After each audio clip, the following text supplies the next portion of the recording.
Hello guys, welcome back to our channel. So ఇవాళ అయితే మేమైతే తిరుపతికి అయితే వెళ్ళిపోతున్నాం అనమాట. చాలా రోజుల తర్వాత ఇంకో ట్రిప్ అయితే వేస్తున్నాము. సో మేమైతే 10:30కి అయితే స్టార్ట్ అయిపోయాము, రాత్రి 10:30 PM. ఇక మేమైతే సీట్లు అయితే బుక్ చేసుకోలేదు, అందుకే అక్కడ నలుగురికి అయితే టికెట్ అయితే కొనుక్కున్నాము. ఇక రాత్రి 10:30కి ఎక్కి ఎర్లీ మార్నింగ్ 4:30కి అయితే అక్కడ రీచ్ అయిపోయాము తిరుపతికి అయితే. ఇక మేము నడకదారి ద్వారా వెళ్ళాలనుకుంటున్నాం కాబట్టి టోకన్స్ అయితే తీసుకున్నాము మా నలుగురికి, మా ఫ్యామిలీ నలుగురం మేము. ఇక మేమైతే లగేజ్ రూమ్కి అయితే వెళ్తున్నాము. ఈ నామాలు అనేది అల్పిరి మెట్ల మీద ఉంటాయన్నమాట.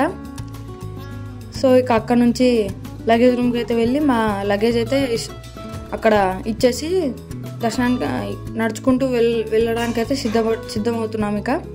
సో ఇక్కడ చూడండి, మా లగేజ్ అయితే 2 బ్యాగ్స్ ఉన్నాయి, అంతే, మాకి ఎక్కువ లేవు. ఇక అది అయిపోయిన తర్వాత ఎనర్జీ కోసం టీ అయితే తాగి ఇక అల్పిరి స్టెప్స్ దగ్గర అయితే వచ్చేసాము. ఇక్కడ ఆర్చ్ అనేది ఉందన్నమాట. ఇక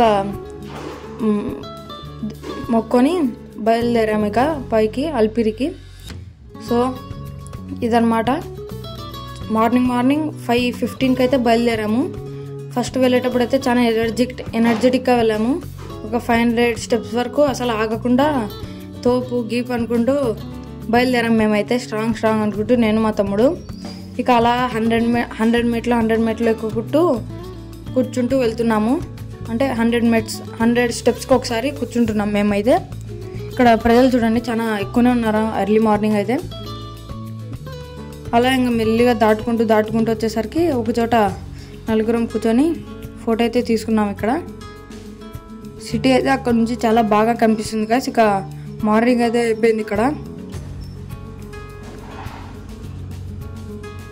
అలా నడుచుకుంటూ వెళ్ళేసరికి గాలి గోపురం అయితే వచ్చేసింది. ఫస్ట్లో మీరు చూసారు కదా నామాలు అనేది కొండ మీద. సో ఇవే అనమాట ఆ నామాలు అనేది గాలి గోపురం మీద ఉంటాయి అన్నమాట ఇవి. అక్కడికి వచ్చిన తర్వాత ఇక టిఫిన్ అయితే చేసేసాము. మేమైతే ఇడ్లీ వడ తీసుకున్నాము. ఆ ఇడ్లీలు అయితే రబ్బర్లాగా ఉన్నాయి. మా తమ్ముడు ఎక్స్ప్రెషన్ చూడండి, అది తినిన తర్వాత టేస్టే లేదు, రబ్బర్లా ఉన్నాయి అవి అయితే. తినాలంతే ఎనర్జీ కోసం. ఇక మేమైతే టిఫిన్ చేసుకొని అయితే ఇక బయలుదేరాము. అక్కడ నుంచి స్టార్ట్ అయ్యేసరికి కొంచెం ఫ్లాట్గా అయితే ఉంటుందన్నమాట అల్పిరి దగ్గర. ఇక ఉన్న స్తంభాల మీద అన్ని గోవిందనామాలు అయితే అక్కడ రాశారు. మీరు చూడండి కావాలంటే ఇక్కడ పక్కన ఇది చూడండి, గోవిందనామాలు అయితే రాశారు ఇక్కడ. ఇక అలా వెళ్తుంటే ఒక్క జంతువు కూడా కనిపించలేదు, ఇది తప్ప మాకి. ఇది ఏదో వింతగా ఉంది. దీని పేరు కానీ మీకు తెలిస్తే కామెంట్ చేయండి.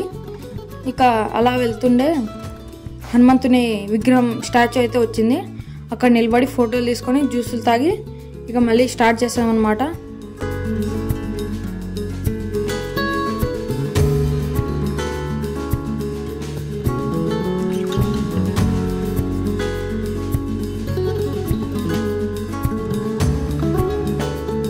ఇక్కడ రోడ్ మీద నడచడం ఎందుకులే అని చెప్పి ఒక బ్రిడ్జ్ అయితే నిర్మించారు రోడ్డు మీద, ఫ్లైఓవర్ లాగా చిన్నది. అక్కడ నుంచి అలా మెట్లు పెట్టేసి ఇక వెళ్ళే దాంట్లో కూడా షెడ్ అయితే వేశారు పైన, కొంచెం భక్తుల కోసం మంచిగా నీడ పడ్డానికి షెడ్ అయితే వేశారు. ఇక్కడ మేము మోకాల పర్వతం దగ్గర ఉన్నప్పుడు కోతులు అయితే కనిపించాయి ఇక్కడ. ఇక మోకాల పర్వతం మొక్కొని మోకాలతో ఎక్కాలనుకున్నాం. మేము ఒక 50 స్టెప్స్ దాకా ఎక్కాము. ఇక అక్కడ నుంచి ఓపిక నశించింది, అందుకు ఇంకా మామూలుగా నడుచుకుంటూ అయితే వెళ్ళిపోయాము. 50 స్టెప్స్ దాకా అయితే మోకాలతోనే నడిచాము మేమైతే. ఇక 400 స్టెప్స్ మిగిలే. ఇక అయిపోయింది కదా ఇంకా నడచడం, మెట్లు ఎక్కడం ఇంకా అయిపోయింది. సో దీనిది పార్ట్ 2 కూడా ఉంది, అది కూడా మిస్ అవ్వకుండా చూడండి. ఇక మేమైతే పైకి అయితే రీచ్ అయిపోయాము. ఇంకా కర్పూరం వేసి హారతి తీసుకొని అక్కడ ఇంకా వచ్చేసాము. దీని పార్ట్ 2 కూడా వస్తుంది. So wait for it. Thank you for watching.